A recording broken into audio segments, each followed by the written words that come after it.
y gemía todo el día. Día y noche, tu mano de disciplina pesaba sobre mí. Mi fuerza se evaporó como agua al calor del verano. Finalmente te confesé todos mis pecados y ya no intenté ocultar mi culpa. Me dije, le confesaré mis rebeliones al Señor, y tú me perdonaste. Toda mi culpa desapareció. Por lo tanto, que todos los justos oren a ti mientras aún haya tiempo, para que no se ahoguen en las desbordantes aguas del juicio. Pues tú eres mi escondite, me proteges de las dificultades y me rodeas con canciones de victoria. Amén. Buenos días, hermanos. Me gustaría que tomáramos un minuto cada uno de nosotros para pensar junto con el Señor, para de forma transparente respondernos a nosotros mismos por qué estamos aquí para escuchar la palabra de hoy. ¿Qué nos hace querer escuchar la palabra de Dios? Un minuto.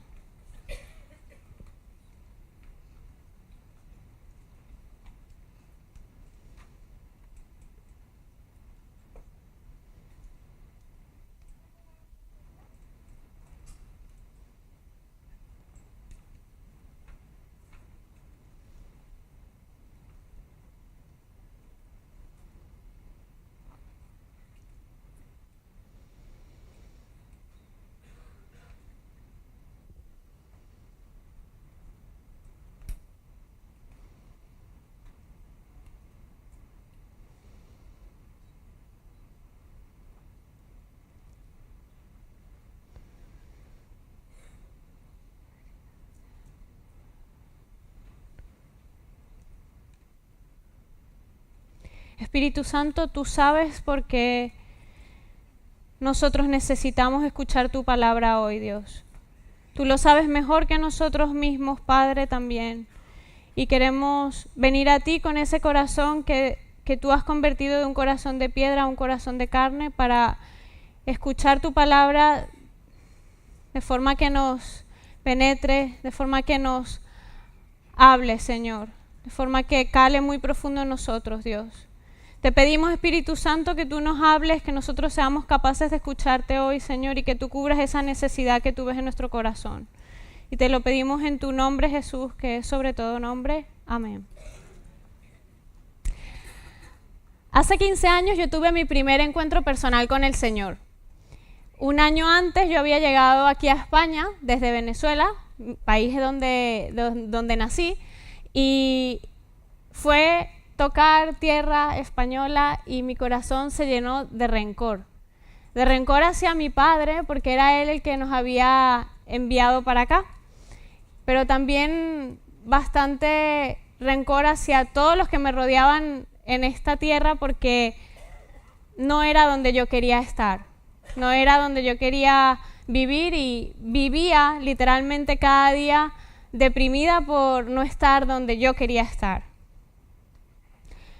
El versículo de Santiago 5:16 dice: confesaos unos a otros vuestras ofensas y orad unos por otros para que seáis sanados. ¿Qué es la confesión? La confesión es el reconocimiento de nuestras faltas, tanto ante Dios como a los hombres. Pero realmente este versículo hace hincapié en un confesaos unos a otros, confesaos alelón. Y deja abierta la posibilidad a la confesión de nuestras ofensas a otros, pero ofensas que hemos cometido contra Dios, ofensas que hemos cometido contra cualquier otra persona u ofensas que hemos cometido contra aquel a quien nos confesamos, es decir, contra el ofendido. Esas tres opciones quedan perfectamente abiertas en este versículo de la Biblia. La confesión, entonces, según la Escritura, es un deber, porque nos lo ordena la palabra. Confesaos unos a otros, es un deber, pero también es una decisión, porque nadie nos puede obligar a confesarnos, ni siquiera el mismo Dios nos obliga a confesarnos, de forma que es algo totalmente voluntario. La confesión unos a otros también tendría que ser un hábito. Y me puedes preguntar, ¿pero por qué un hábito? Pues porque pecamos habitualmente. Y si pecamos habitualmente, tendría que ser un hábito confesarnos habitualmente.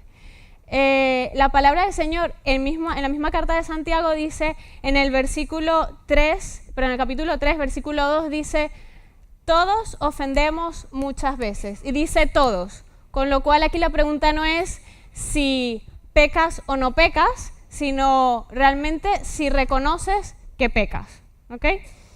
La confesión también es un acto de confianza. Es un paso enorme de fe, de que a pesar del dolor que puede suponer la confesión y enfrentarte a tus ofensas y enfrentarte a tu pecado, el Señor está detrás de ti respaldando lo que Él te ha pedido que hagas. Siempre que el Señor nos da una orden, siempre que Él nos pide obediencia, Él está detrás respaldando ese acto de obediencia. Y lo dice en este mismo versículo, si os confesáis unos a otros y oráis unos por otros, seréis sanados. Es un paso y un acto de fe creer que realmente si confesamos y oramos unos por otros, seremos sanados. El Señor no nos va a dejar tirados después de que llevemos a cabo esta orden sin respaldarnos. Ahora, me gustaría que pensáramos por qué podemos confesarnos. Y para ello me gustaría que nos acordáramos de la historia de Zaqueo. Pues Zaqueo era un publicano, es decir, un judío totalmente repudiado por su pueblo, por los judíos, por ser un traidor, por ser un estafador. Y ahí estaba subido a un árbol y el Señor Jesús le dice, Zaqueo, Zaqueo, ven para acá, baja que quiero ir a comer a tu casa, baja que voy a ir a posar en tu casa.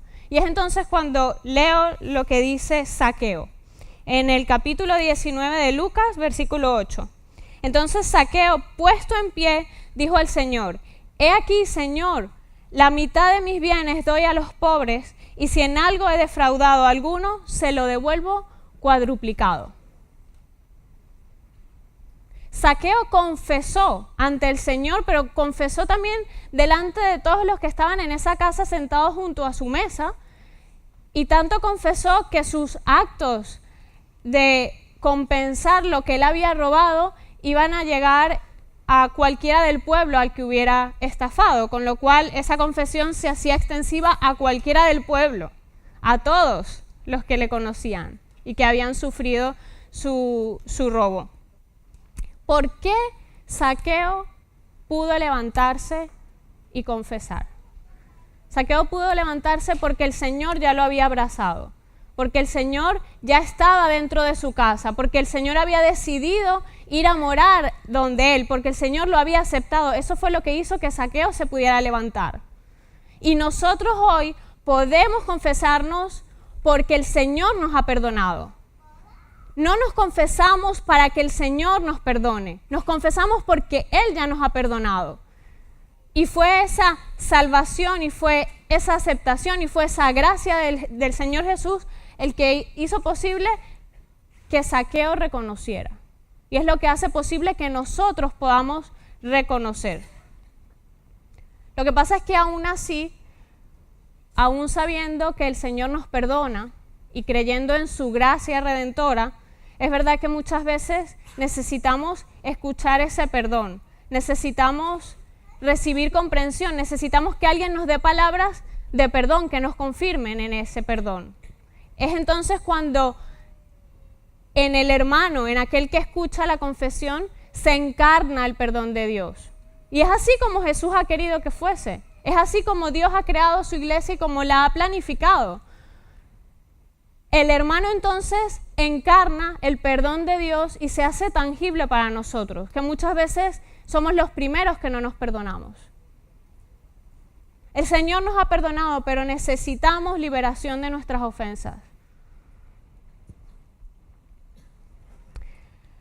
¿Para qué nos confesamos? Un año después de haber estado yo aquí en España, fui invitada a una iglesia y dentro de esa iglesia, no sé cómo, fui invitada a un retiro. No sabía yo a dónde iba, no tenía ni idea de lo que me esperaba ahí, pero recuerdo claramente que una mujer predicó acerca del pecado y del perdón. Y entonces ella nos dio la oportunidad de pasar adelante y confesar nuestras ofensas. Y ella iba a orar por nosotros. Y realmente no recuerdo si me costó o no me costó, me imagino que sí que me costó. Pero yo pasé adelante seguro, impulsada por el Espíritu Santo, porque es así como ha sido en ocasiones posteriores. Y cuando yo pasé ahí, yo me desahogué, yo le dije a esa mujer, yo siento odio en mi corazón, yo siento rabia, siento rencor hacia mi padre y todo el que me rodea aquí. Yo no quiero estar aquí, no quiero estar aquí. Y esa mujer oró por mí, yo me acuerdo que yo lloraba.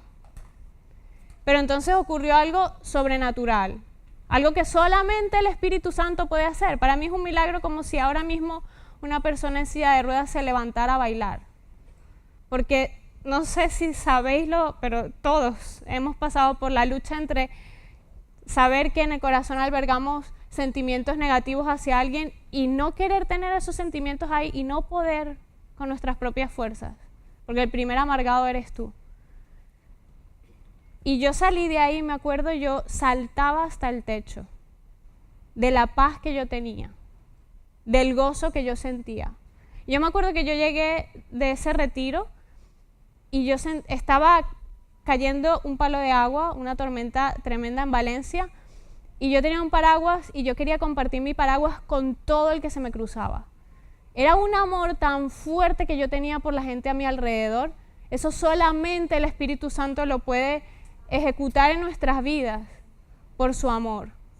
El Señor me quitó unas cadenas, me desató totalmente al pasado. Yo no volvía a pensar en mi pasado, yo no volvía a querer estar en esa tierra. Yo quería estar donde el Señor me había puesto.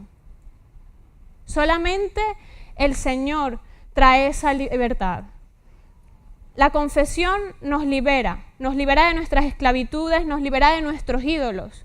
Para mí eran ídolos, para mí mis amistades eran ídolos, para mí mi forma de vida allí eran ídolos. Nos libera de nuestras adicciones, de nuestras ataduras. La confesión trae sanidad espiritual, ahí dice, para que seáis sanos. Y la sanidad espiritual pasa por ser liberados de sequía espiritual, de bloqueos espirituales, de obsesiones, de todo tipo de idolatría, sanidad espiritual.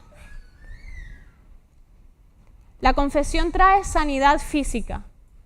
Está súper comprobado que hay muchas enfermedades psicosomáticas, enfermedades del corazón, enfermedades del sistema nervioso, del sistema digestivo, de la piel, un montón de cosas que están totalmente relacionadas científicamente con el rencor, con la mentira, con la angustia, con la falta de perdón.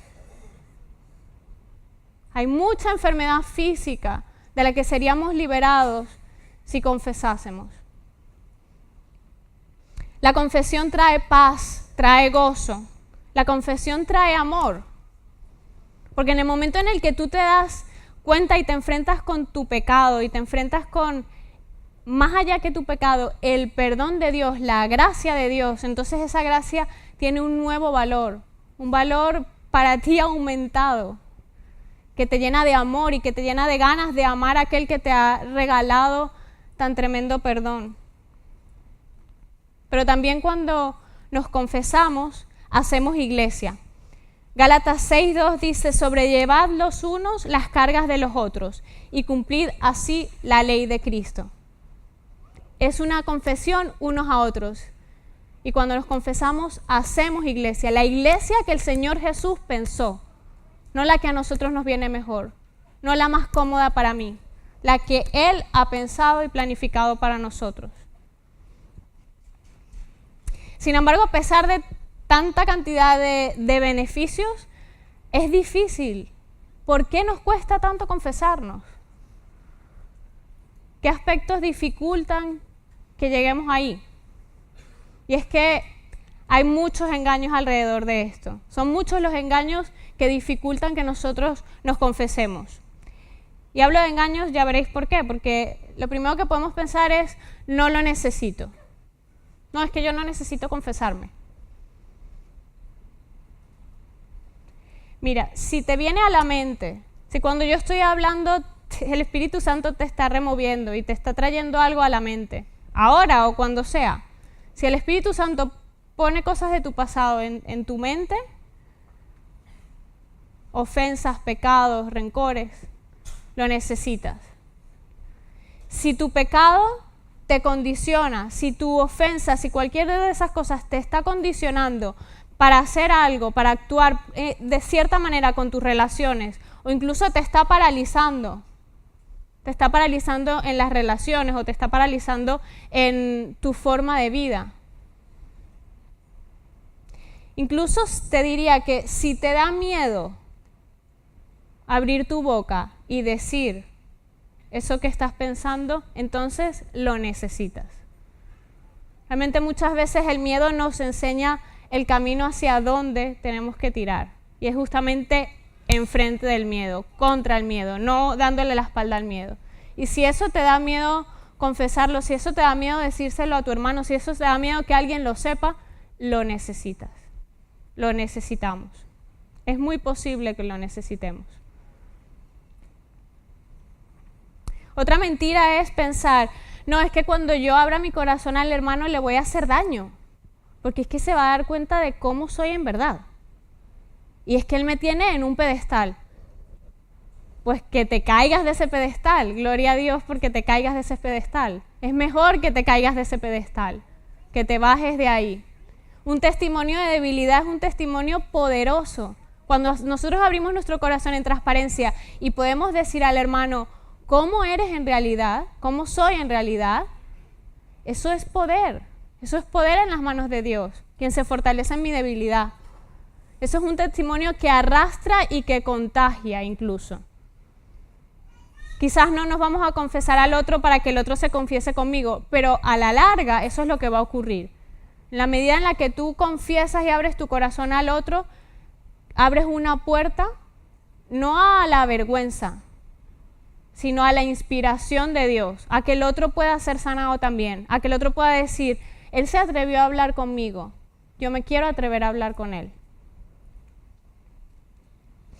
Otra mentira, y yo diría que esta es la mentira más tremenda, es pensar que ya me siento bastante culpable. Ya hay bastante culpa dentro de mí como para que de paso venga yo a tener que hablar con un hermano y decirle mis desgracias, mis suciedades. El único que acusa es el diablo. El diablo es el acusador. En el único que hay condenación es en él. Él es el único que condena, porque en Cristo no hay condenación. Y la culpa no viene nunca de Dios, nunca. Si tú sientes culpa en tu corazón, eso viene directamente del diablo. Y el único que sale ganando en toda esta cuestión y con esta mentira, que aparte es el padre de mentira, es él. No sales ganando tú ni sale ganando nadie. La culpa es gasolina para el pecado. Si tú crees que porque ya te sientes suficientemente culpable, no vas a volver a caer en eso, todo lo contrario. La culpa es gasolina para el pecado. La culpa solamente engendra más pecado. La culpa solo produce más miedo. Y el miedo solo produce más pecado. Si tú crees que tú estás controlando teniendo eso dentro, porque entonces, no, es que de esta manera no me van a hacer daño, no cabe ninguna posibilidad, porque esto es algo privado. Esto es íntimo. Y aparte no le voy a hacer daño a nadie. Lo siento, pero es mentira. Es mentira.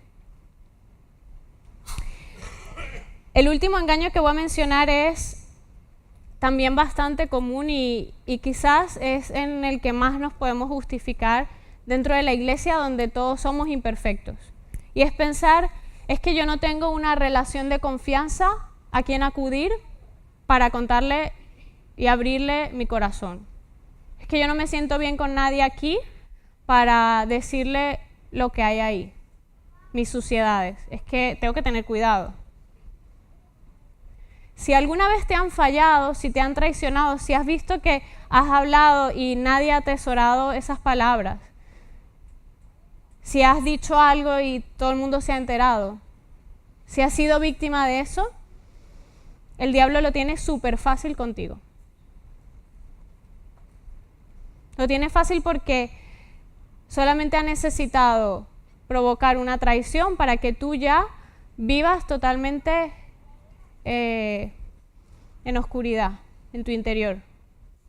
Para que tú no expongas tu pecado, para que tú no traigas luz, no dejes que la luz de Cristo abarque ese pecado. Y no es justo. A mí no me parece justo. No me parece justo para los hijos de Dios que por el trato humano imperfecto tú te quedes como si no hubieras recibido la libertad que has recibido del Señor. No es justo. Cristo murió en esa cruz para que tú puedas abrir tu boca en perdón y traer liberación a tu vida. Y no es justo que cualquiera que te haya hecho daño en el pasado o cualquiera que le haya hecho daño a alguien a tu alrededor y tú dices, no, yo me cierro para que me pase lo mismo que le pasó a él. O en mi cultura. No, es que mi cultura, cuidadito con lo que se habla. No. No es justo que la cultura, no es justo que mis antecedentes, no es justo que mi pasado, que el daño que le han hecho a otros, no es justo que el pecado del hermano te quite la bendición de ser totalmente libre en el Señor. Así que te animo, tienes opciones. Busca, por ejemplo, un referente, una autoridad espiritual, alguien que tú creas que es maduro, aunque no tengas una relación íntima con esa persona. Busca a esa persona y confiésate ante él y pídele oración y orad juntos. Empieza a construir relaciones. Si no tienes esa relación, comienza a ser intencional. Sé tú esa persona para los demás. Sé una persona que los demás vean que no emite juicio por su boca, que no está hablando de los demás, que no está chismorreando de lo que le contaron. Esa persona que transmite confianza, que es cercana, que está llena de gracia, que es débil también. Sé tú esa persona, la ley de oro que escuchamos aquí. Sé tú la persona que otros que tú quieres que sean contigo. Pídele a Dios. Él es el mayor interesado. Lo mismo, si Él te está ordenando que tú te confieses, Él te va a proveer a esas personas. Pídeselas a Dios. Dile, Señor, yo no encuentro a quién confesarme, pero yo quiero obedecerte. Yo quiero vivir conforme a lo que tú ya me has dado, a esa libertad que he recibido en ti, y yo no me siento libre. Entonces, dame esa persona, pon esa persona a mi alrededor y arriésgate. Escuchábamos de Oscar, esperaos unos a otros. Espera lo mejor del otro, no esperes que te va a traicionar, no esperes que le vas a ver igual escucharte y no va a valorar tu corazón.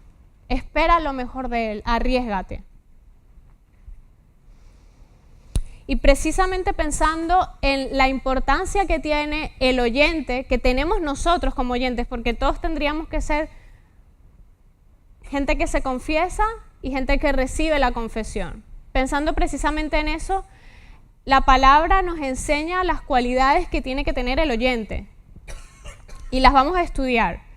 Y por eso te animo a que el martes participes de los grupos de hogar, porque en los grupos de hogar vamos a estar examinando las escrituras y viendo cómo tiene que ser esa persona que escucha, cómo tiene que ser el corazón, la actitud de esa persona que escucha. Es muy importante.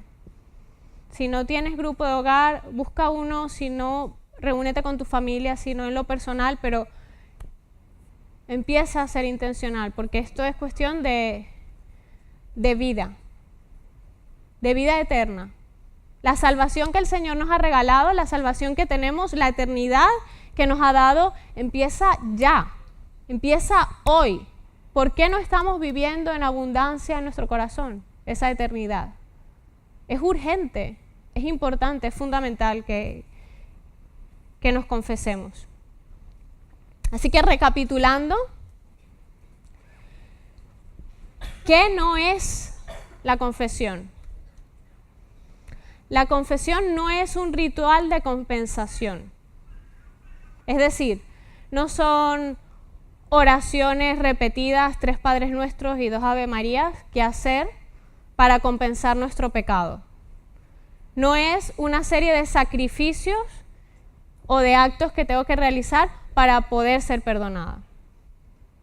Porque sobre todas las cosas, la confesión no es una condición para el perdón. Te confiesas porque Jesucristo te ha perdonado. Y la única condición para ser perdonado es que Cristo murió en esa cruz. Y que su sangre te cubre a ti. Esa es la única condición para tú ser perdonado. No existe nada más. Y tampoco es la confesión un castigo. Si tú te tomas la confesión como, ay Señor, es que me mandó a esto para avergonzarme, para dejarme en vergüenza enfrente del otro. El Señor no es así. Él lo hace por nuestro bien. Él lo hace porque reconoce, sabe bien qué es lo que necesitamos. Sabe bien cómo es el corazón humano. La confesión nunca es un castigo. No es como cuando los niños se pelean y los padres te mandan a abrazar a tu hermano con el que te sientes. Perdón, los hijos se pelean y los padres te mandan a abrazar a tu hermano, en plan, dale un beso a tu hermano y tú lo que quieres es pegarle a tu hermano y eso te parece un castigo, ¿no? No, el Señor sabe lo que es bueno para ti.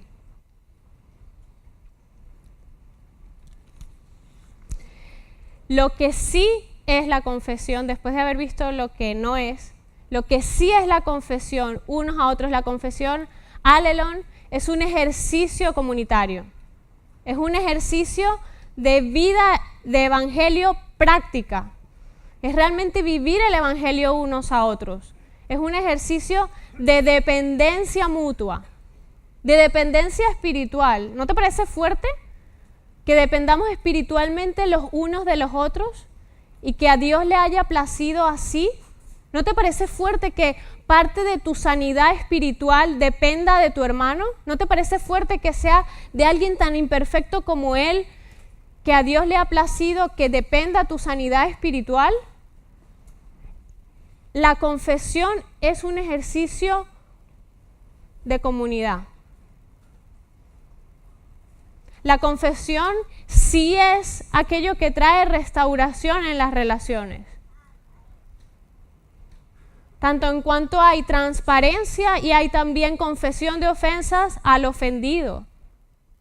Se van sanando relaciones y se va creando un bucle y se va contagiando una dinámica que crea una iglesia sana como Dios la pensó. Me llaman la atención algunas iglesias que no nombran el pecado.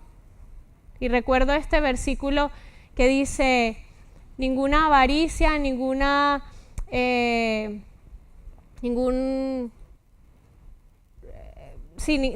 pecado se nombre, ni aún se nombre. Y a veces nos tomamos esa palabra como realmente, literalmente, no, ni aún se nombre. O sea, que nadie diga nada.